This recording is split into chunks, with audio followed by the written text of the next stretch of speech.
Welcome to Backbone Unlimited. My name is Matt Hartsky. In this episode, we're breaking down how to hunt low elevation mule deer when winter pushes them down out of the high country. A lot of guys struggle in the foothills and lower basins because it feels too open, too close to the road, or too chaotic to make sense of it. The country looks big and empty, or worse, full of does with no bucks in sight. But when you understand how mule deer transition from fall range to winter range and how mature bucks carve out small, overlooked pockets down low, you start seeing order in the chaos. Low elevation doesn't mean easy. In fact, it's often harder.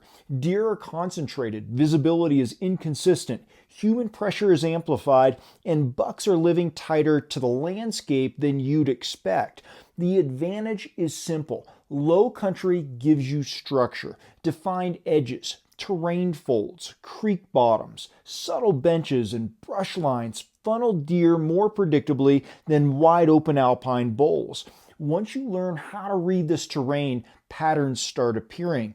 In this episode, we'll break it all down. Why bucks drop low, how to identify the elevation bands where deer actually concentrate, the microhabitats bucks use day to day, how food sources dictate movement, and how to glass and stalk effectively in country that exposes bad decisions instantly. By the end, you'll understand how to dissect low elevation terrain, how to find mature bucks within doe herds, and how to move on them without blowing up the whole basin. So let's get into it.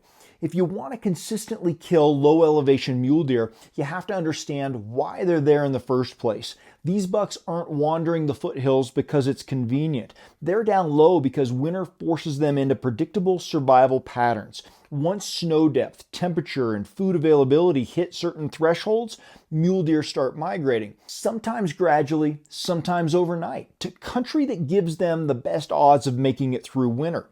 Snow depth is the main trigger. High country becomes inhospitable fast. Snow piles on feed, pockets freeze over, and travel becomes inefficient. Mule deer don't burn calories for fun. They're accountants. When energy spent outweighs energy gained, they move. Even 6 to 12 inches of snow can start pushing deer down slope, not because they can't live in it, but because they can't feed efficiently in it for long stretches. The deeper the snow gets, the more extreme the push. The second driver is food density. The high country might still hold feed after a storm, but the best winter groceries are down low. Bitterbrush, sage, Mount mahogany, shrub mixes, and ag leftovers. These plants are more accessible when deep snow hits, and they're going to hold higher nutritional value during the winter. Bucks don't need big, complex ecosystems at this point. They need efficient calories. If their survival depends on it, they'll trade solitude for calories every time. The third driver is migration instinct. A lot of western mule deer herds have deep seasonal memory. They've migrated the same routes for generations, and they move even when snow depth seems manageable. These are instinctive patterns tied to daylight length, seasonal cues, and weather progression. You'll find that some herds drop early every year, regardless of how mild the start of the winter feels. Others don't move until storms stack up. But once they start migrating, they usually follow the same travel corridors year after year. Hunting pressure in the high country squeezes bucks off ridges earlier than weather sometimes does. Mature bucks especially will trade alpine isolation for low country cover when they get bumped repeatedly. So while weather is the main driver, pressure can accelerate the shift. Once bucks drop, they settle into elevation bands that offer the right combination of feed cover and security. These bands aren't random. There's structure to them. They usually form within a few hundred feet of vertical relief, tied to terrain breaks, winter shrub zones, and access to escape cover. Learning to identify those usable zones is the first step in consistently finding deer in the low country. When mule deer drop into the low country, they don't just scatter across the foothills randomly. They settle into very defined elevation bands that maximize food, shelter, and security. If you can identify these bands, you can cut out 80% of the country that looks good but holds nothing. The biggest mistake a lot of hunters make is thinking low elevation means all the way low. It doesn't. The best bucks often hold in the transition between high country and true winter range, not the absolute bottom. Think of low elevation winter range in three distinct bands: upper transition band, mid-range concentration band, and the bottom stack of the refuge band. Each of these supports deer differently, and mature bucks pick the one that matches weather, pressure, and food availability. The upper transition band is the first step down from fall range. It's typically broken terrain, rolling hills, finger ridges, rocky pockets, and scattered timber. Snow here is lighter. Feed is still accessible and escape cover remains strong. This is where you'll find deer early in the migration push, especially after the first real storms. Mature bucks love this band during the post-rut and into December because it gives them proximity to winter feed without crowding into heavy doe traffic. It's a zone of freedom, food nearby, cover intact, and pressure lighter than the basins below. If you're early in the winter window, this band is your primary target. The mid-range concentration band is where the bulk of wintering deer will stack. Think broken sage, bitterbrush flats, rimrock benches, and scattered mahogany slivers. Food is abundant, snow is manageable, and deer have room to spread out. This is the most productive zone to hunt once winter settles in. The mid-range band typically holds the highest density of deer, including mature bucks, because it hits the sweet spot: feed, efficiency, cover, and security. When you glass into this band, you're going to see does everywhere. The key is learning how to find pockets within this zone where mature bucks isolate. We'll break that down in a little bit. Bottom stack refuge band. This is the lowest wintering level, the creek bottoms, the ag edges, and brush-rich river corridors. Deer here are maximizing calories and minimizing effort. Snow removal is minimal, cover is moderate, and deer can escape wind pretty easily. This band experiences the highest concentration of deer during deep winter, especially January through February. Mature bucks will use this zone, especially after getting beat up during the rut, but they often avoid the densest concentration of does and younger bucks. When they're here, they usually hold the side pockets away from the herd or an overlooked microcover that most hunters ignore. This band also comes with the most pressure: roads, private boundaries, public access, town fringe, predators, and lots of people. That means bucks hole up in weird places: behind a single sage patch, along a narrow river bottom cut, in a small rocky crease above a subdivision, on a bench 200 yards above the main herd. The best hunters know how to search the edges, not just worry about the center. The elevation band that holds the deer you're after depends on three variables: weather progression, food availability, and the human pressure. Early winter equals that transition band. Midwinter equals mid-range concentration, and deep winter and heavy pressure equals the bottom stack fringe.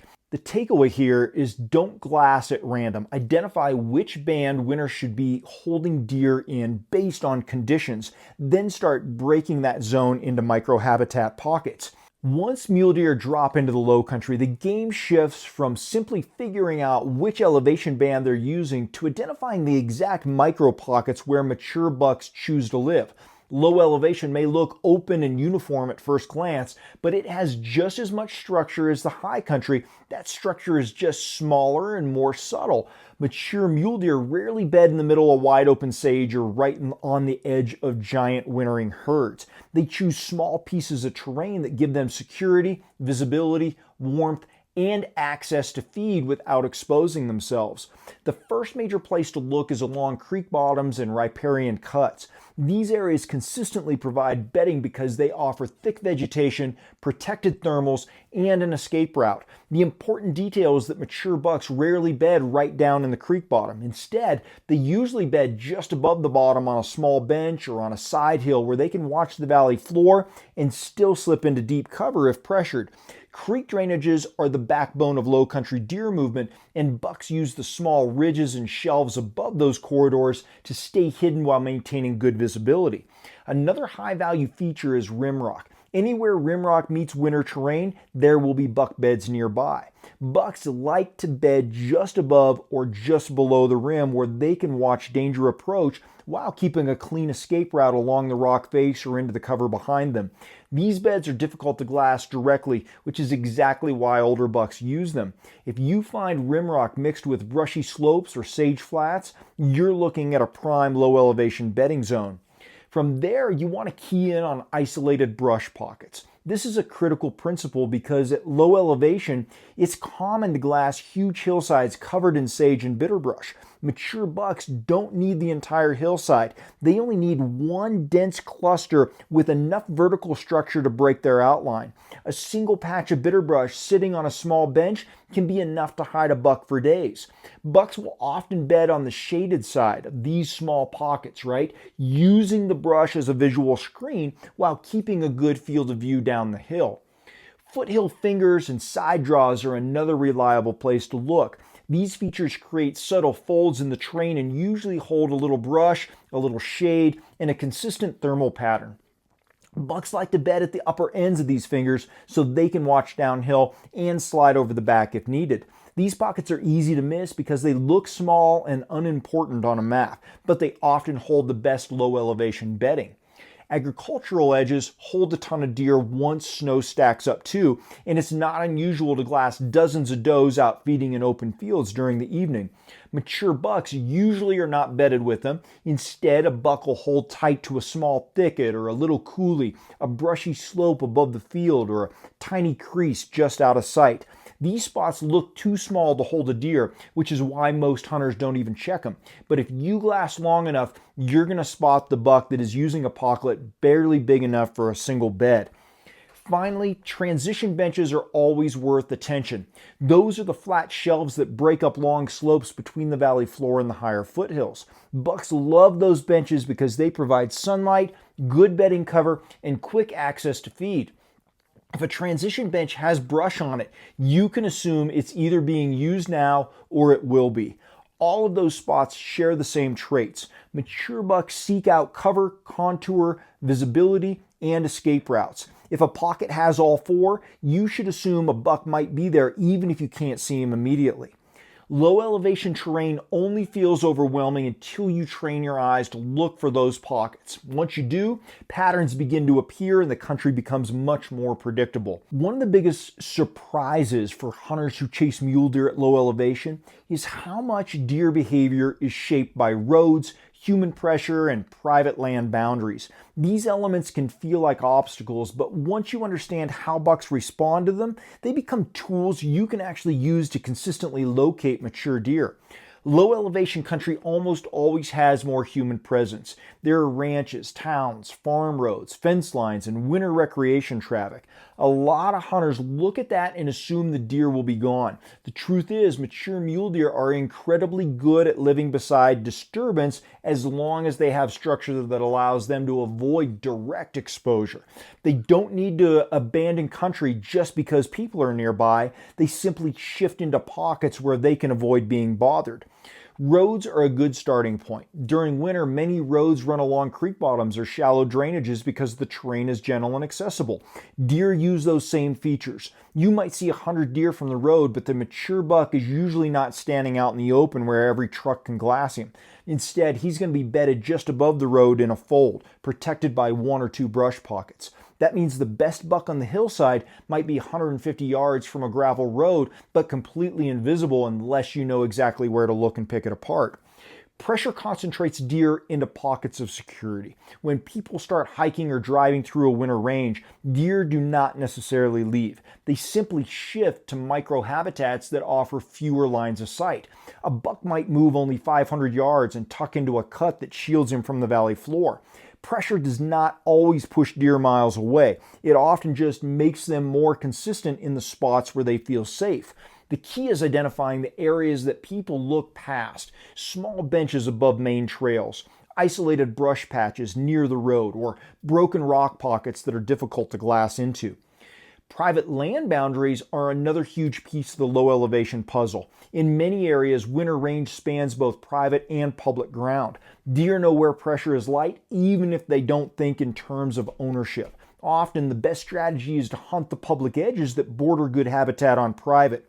Mature bucks will stay just inside public, using fields or cover on private as their nighttime feed source, and then bedding on the nearby public side if that's where the cover is better. Those edges are some of the best places to glass from first light through mid-morning because bucks will often return just before shooting light or just after. Those boundary zones can also create natural pinch points. If private land restricts movement into a wide valley, bucks are forced through certain terrain to get where they want to go. Those cuts, benches, and low saddles become consistent travel routes that provide predictable patterns year after year. Once you learn where bucks cross back and forth, you can glass and intercept them efficiently without randomly walking around. Another overlooked piece is how hunters influence deer movement unintentionally. If other hunters are focused on the valley floor, deer will shift higher into the first or second contour lines. If hunters push the foothills, bucks may slip to creek bottoms with better concealment. If pressure is steady on both sides, bucks will settle in the folds that let them monitor both approaches. The takeaway is simple. Deer usually move just far enough to feel secure, not far enough to abandon the landscape. When you understand how roads, pressure, and boundaries shape deer distribution, the low country becomes easier to dissect. Instead of trying to glass an entire valley, you begin focusing on the subtle terrain near these features. You start looking for one good pocket 50 yards off the road rather than the glamorous country 2 miles up the ridge. That's where mature bucks survive winter, and that is where disciplined hunters find them. When mature mule deer migrate into low elevation, food becomes the primary driver of their daily decisions. At this point in the year, they're trying to survive winter with the least energy expenditure possible. They're not roaming widely, and they're not burning calories unnecessarily. They settle into pockets where calories are plentiful, accessible, and consistent. If you understand what they're eating and where that food grows, you can predict where bucks will feed, bed, and travel with surprising accuracy. In most low elevation winter ranges, the primary food sources are bitterbrush, sage, Mount mahogany, and a handful of other shrubs that hold nutritional value through cold months. Bitterbrush is king. If you glass a hillside and see good bitterbrush distribution, you're looking at a viable winter slope. Bitterbrush retains digestible protein longer than most shrubs, especially when snow depth increases. Mature bucks will travel a considerable distance to feed on it if the terrain structure supports bedding nearby. Sage is also important, but sage alone does not always hold bucks unless it's mixed with other forage or paired with good bedding structure.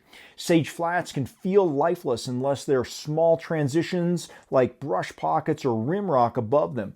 Bucks often feed through sage, but choose bedding in nearby folds that provide more security. If you're glassing sage country and not seeing deer, look for habitat diversity, pockets where sage blends into bitterbrush. Mahogany pockets are extremely productive because they offer both food and cover. Those patches often sit on benches, small ridges, or steep side slopes where bucks can feed briefly and then bed without moving far. If you find mahogany mixed with bitterbrush, don't leave that slope. A mature buck is likely somewhere within that system. In some regions, agricultural leftovers become a major winter food source. Alfalfa, winter wheat, corn residue, haystacks, and orchard edges can all attract large numbers of deer. Does will pile into those areas and mature bucks will feed there as well, but typically in short windows right at last light or well before daylight. During the day, those bucks rarely bed in the fields themselves. Instead, they hold in nearby structure like tiny pockets of brush, rocky benches, or creek folds within a short walk of the food.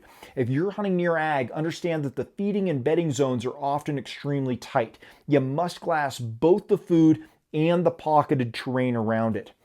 Food distribution also determines how bucks move daily. In low country, movement patterns are often compressed. Bucks may only travel a few hundred yards between bedding and feeding areas. They feed efficiently, then tuck back into the safest cover they can find. That means your window to see a buck up and moving can be short, especially in deep winter or during high pressure conditions. Because food is the anchor, your glassing should start with identifying the best winter groceries in the basin. Look for bitterbrush concentrations on south-facing slopes. Look for mahogany clusters along foothill benches. Look for sage pockets of contour that creates pockets of security. In ag country, look for the terrain features that allow a mature buck to bed near the feed without exposing himself. The more time you spend studying food patterns, the more predictable low elevation mule deer become. When storms roll through, bucks often move to the edges of prime feed as soon as conditions stabilize. When cold mornings break into sunlight, bucks may shift slightly to graze bitterbrush before rebedding. When pressure increases, bucks don't abandon food, they simply move into less visible access points to it.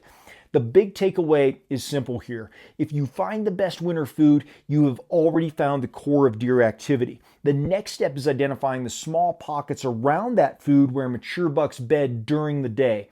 Once you can do that, low elevation mule deer are no longer scattered and random. They become much more structured and predictable. Glassing low elevation mule deer requires a different approach than glassing alpine basins or big October transitions. The terrain is more compressed. Features are smaller, deer are often in tighter cover, and visibility changes hour by hour. If you try to glass the low country the same way you glassed early season high country, long, slow passes across wide basins, you're going to miss bucks that are living right under your nose. The method must adjust. The first major shift is scale. In the high country, you may glass a mile-wide basin and need to spot a deer on a far slope. In the low country, the high-value features are usually much closer, sometimes within a couple hundred yards. You're not necessarily scanning big terrain looking for bodies. You're dissecting small folds, edges, and brush pockets, looking for bedded deer that show only a tine tip, ear, or a nose. If you feel like you're glassing almost too close, you're probably starting to understand the scale correctly. The second adjustment is angle. Because the terrain is tighter, your vantage point becomes critical. A small change in glassing angle, moving 5 or 10 feet, can reveal an entire bedded pocket that was previously blocked by a single brush clump. You may spend all morning in one basin, but you might change your seating position 3 or 4 times to open up new sight lines into bedding cover. In low country, micro adjustments matter more than big ones. The third change is timing. Low country often warms faster, holds sun longer, and runs colder at night. That means deer may feed earlier or later than expected, and they may reposition multiple times as thermals shift. You can't rely solely on first or last light. Midday glassing becomes far more important because small thermal changes prompt bucks to rebed or feed briefly. If you only glass the obvious windows, you're going to miss half the day's opportunity. The fourth change is what you prioritize visually. In the high country, you might scan the open first and then check timber edges. Down low, you must do the opposite. Start with edges and pockets, the places where a buck can stay hidden from the road, stay close to feed, and monitor danger. Look at the edges of brush patches, the transitions from sage to rock, the heads of small draws, the shaded sides of benches, and the backside of a single mahogany bush. Those are the places where mature bucks hide in plain sight. If you're scanning wide open flats hoping to catch a standing buck, you're spending an entire day watching does. The fifth change is repetition. In low elevation terrain, you must reglass the same pockets multiple times. Light changes quickly, shadows move, and bucks shift slightly throughout the day. A pocket that looks empty at 9 o'clock may reveal a buck at 10:30. When he stands to stretch, that's your opportunity. Many hunters make the mistake of checking pockets once and then moving on. Successful hunters understand that bedded deer hide extremely well, and they commit to dissecting the same handful of pockets over and over. The sixth change is speed control. Your first pass should be quick, just enough to locate obvious movement. Once that's done, you slow down dramatically. Work each pocket with careful, deliberate scans. Study every shadow and every seam. If you can't explain what's in a pocket, if the shape or texture looks off, put your spotter on it. Bucks often reveal themselves only by the curve of a back or angle of a main beam. Finally, you need to accept that low country glassing is not as romantic as high country glassing. You're not sitting on a big ridge line with endless mountains in view. You're glassing small folds in sage, subtle cuts above a creek, or isolated benches no one else pays attention to. It's a slower, more methodical game, and it requires more patience than movement. When you adapt your method to scale, structure, and timing of low elevation, you're going to start finding bucks in places that look empty to everybody else, and once you find them consistently, everything about this hunt becomes more predictable. When winter hits and the deer pile into low country, it's easy to spot deer. What's not easy is sorting through the crowds of does and young bucks to find the mature ones. A lot of hunters glass the biggest groups they can see, but in December and January, that's rarely where the old bucks live. Mature mule deer bucks use the herd differently. They're near it, close enough to monitor it, but not buried in the middle. Understanding that relationship is key to consistently finding the deer you're really after. The first thing to know is that mature bucks don't like chaos. When does are grouped in huge clusters on open feed, there's too much motion, too many eyes, and too much risk. Those herds are magnets for hunters and coyotes alike. Older bucks prefer to stay on the edges, usually within a few hundred yards of the main herd, in a spot where they can see the group but remain unseen themselves. If you glass a big cluster of deer in the open, don't waste time studying every doe. Instead, look outward, scan the perimeter. Check the brushy folds, benches, and smaller draws that rim the herd's feeding area. More often than not, the buck you're looking for is watching the herd from there. Another pattern is proximity without participation. After the rut winds down, bucks are still interested in the remaining does, but their priority shifts to recovery. They're worn out, underweight, and focused on staying alive. They want calories and rest. That means they'll hold close enough to the herd to share the best feed, but they'll stay far enough away to bed in peace. When you glass into low country with heavy doe presence, focus on those little secondary slopes that connect directly to feed zones. Mature bucks love those because they can feed quietly at last light, then disappear before sunrise.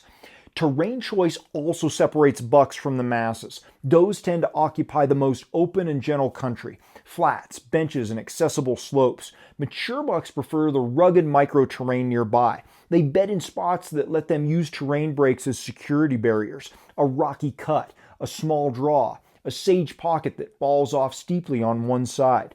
The best indicator of a nearby buck is often a group of does feeding just below or above ideal buck bedding terrain. If the country offers feed below and rim rock above, check those middle slopes carefully. That's where you're going to find an old buck holding his own.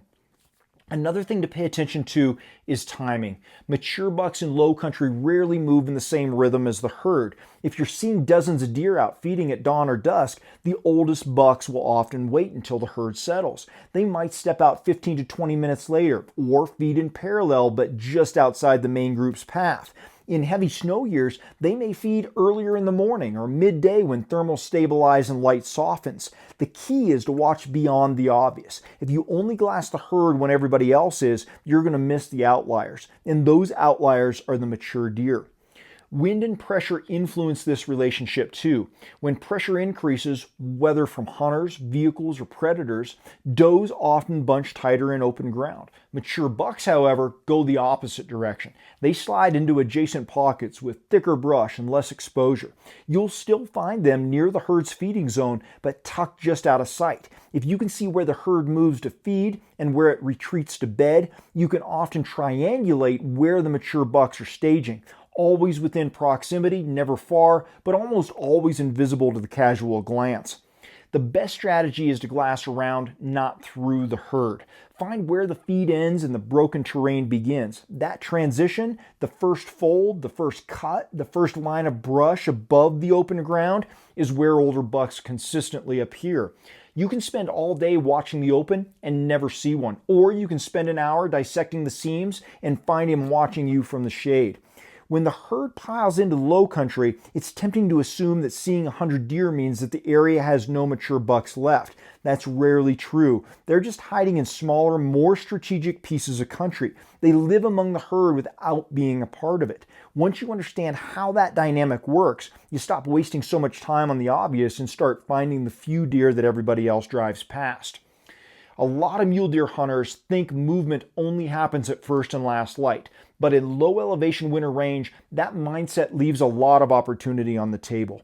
These deer are operating on a survival strategy built around conserving energy, minimizing exposure, and feeding efficiently. Because food, cover, and bedding are often very close together, movement is compressed and scattered throughout the day. If you understand how and why these bucks move in short, controlled bursts, you can stay ahead of them instead of waiting for the traditional magic hour.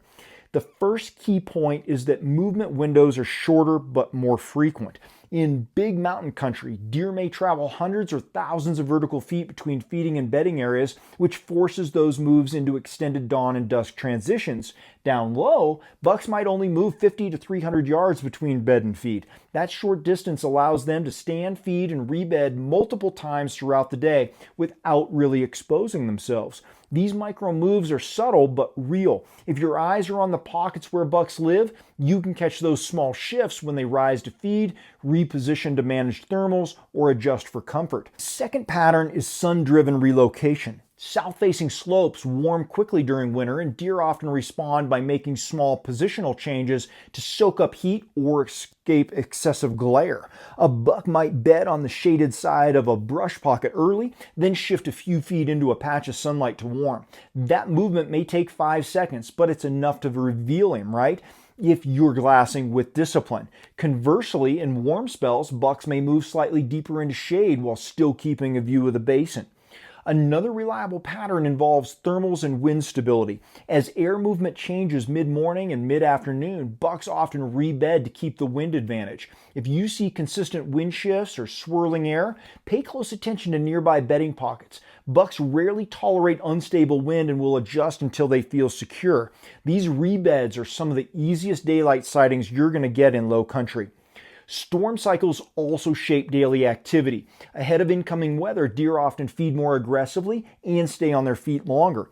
After storms, they typically feed during the more stable lull, even midday. These windows are some of the best times to glass. While most hunters assume the best action is already passed for the day, bucks that were locked down during the storm need to catch up on calories. If the weather stabilizes, they'll move early and more. These post-weather movements are often slow and deliberate, and they can offer shots other hunters never get.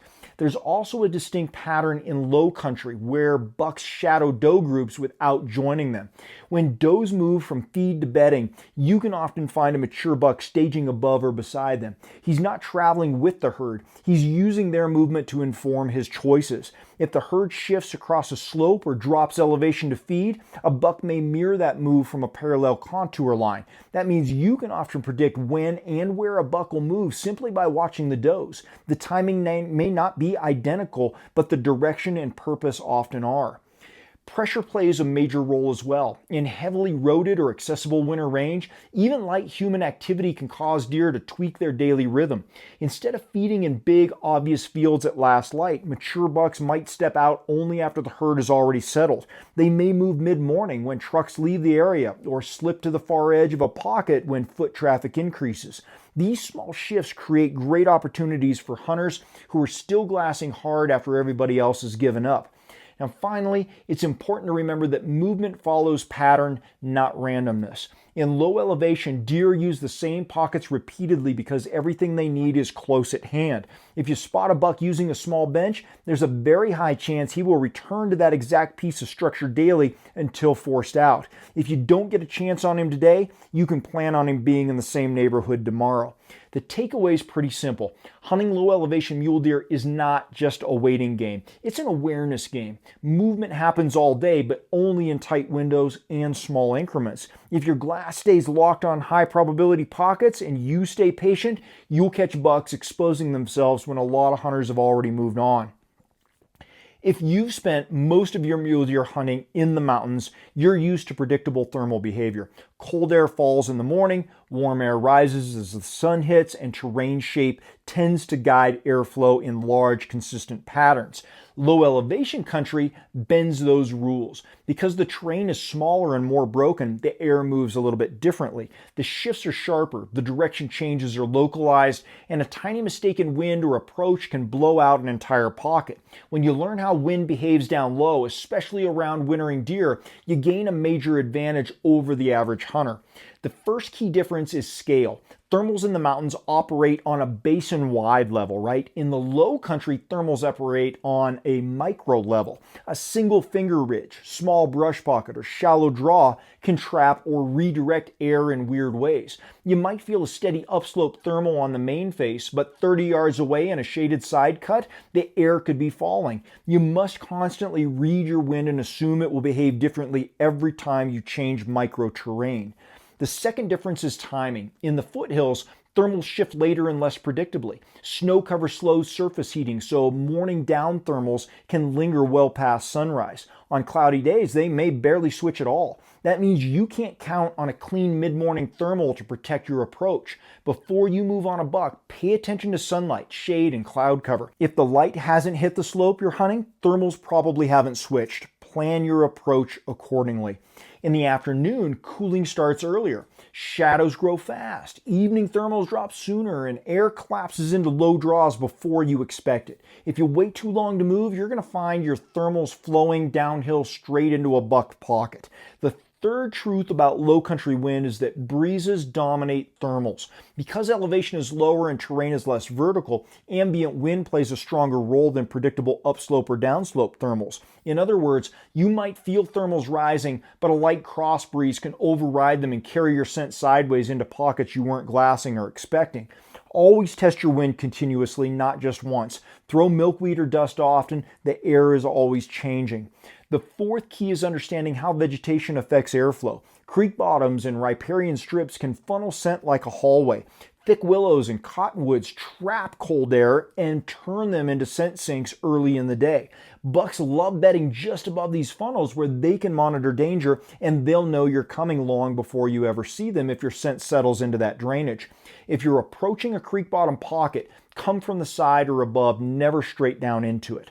Now let's talk about approach routes. In steep country, you often swing high and come down onto deer. In the low country, coming from above can be smart, but only if you remain invisible against the skyline. Because sight lines are longer and terrain is more open, silhouetting yourself becomes a bigger problem.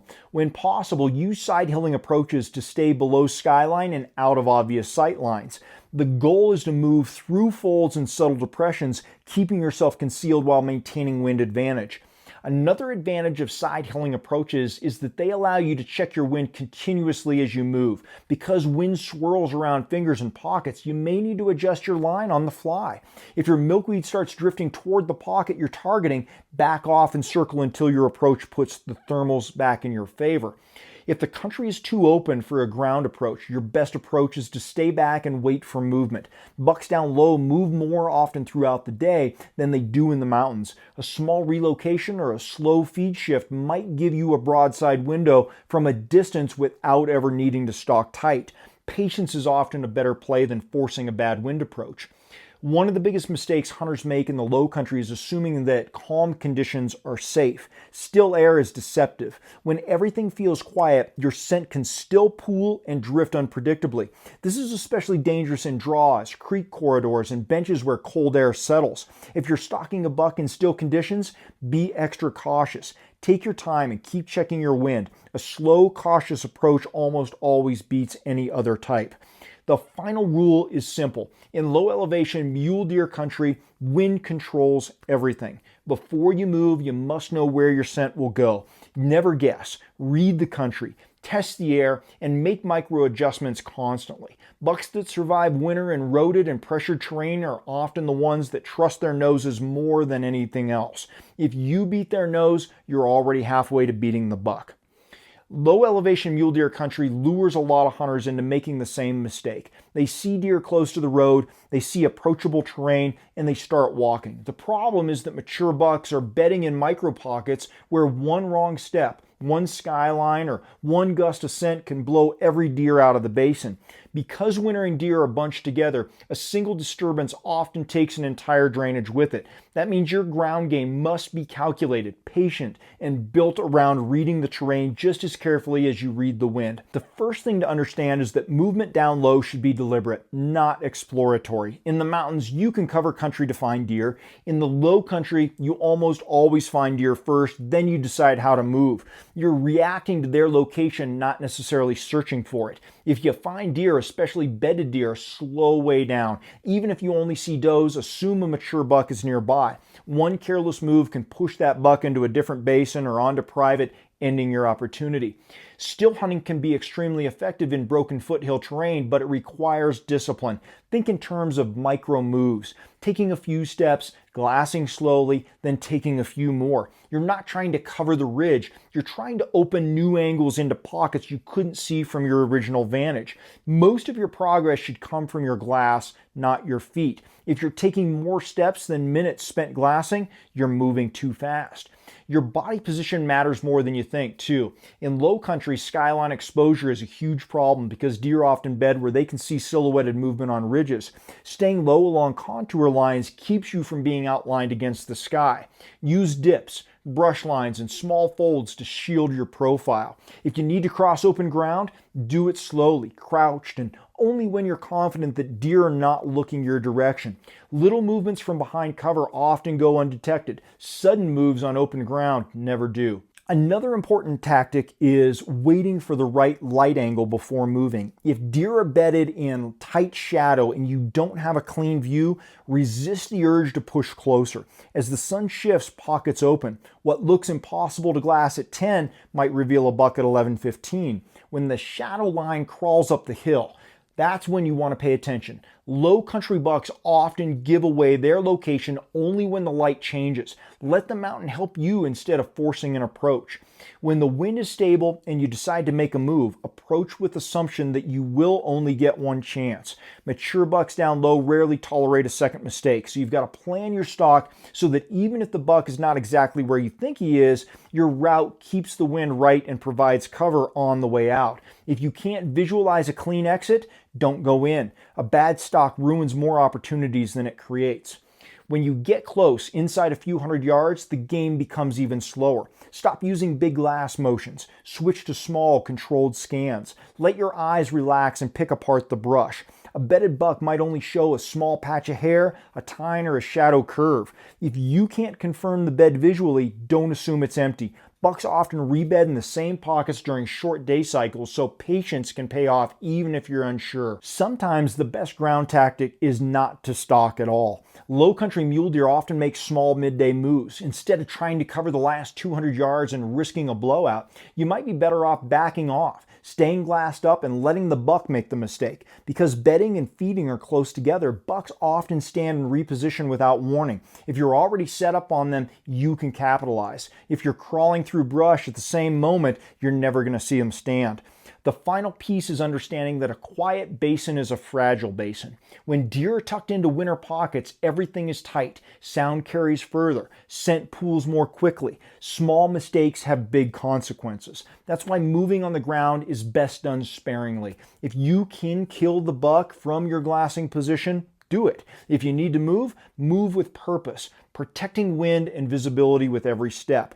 When you start thinking in terms of subtle terrain, micro angles, and deliberate movement, ground tactics in the low country become a powerful tool instead of a liability. The hunters who kill mature bucks down low are the ones who understand when to move, when to wait, and how to shift 30 yards for a better angle instead of hiking half a mile and blowing the whole herd out.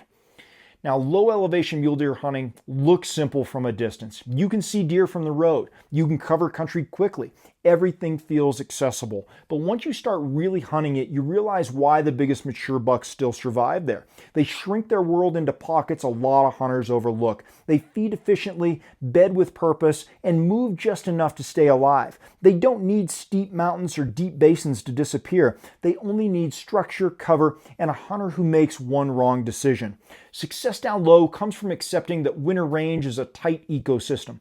Food, cover, pressure, and terrain all interact on a small, subtle scale. You're not chasing deer across miles of country. You're dissecting folds and brush patches the size of a living room.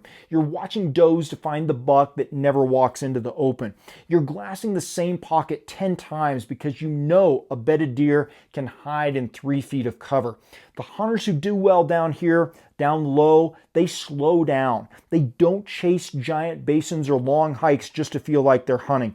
They pick the right elevation band, find the best winter groceries, and study the pockets mature bucks rely on. They treat every ridge and cut like it could hold the one deer they're there for, and they glass with patience instead of panic.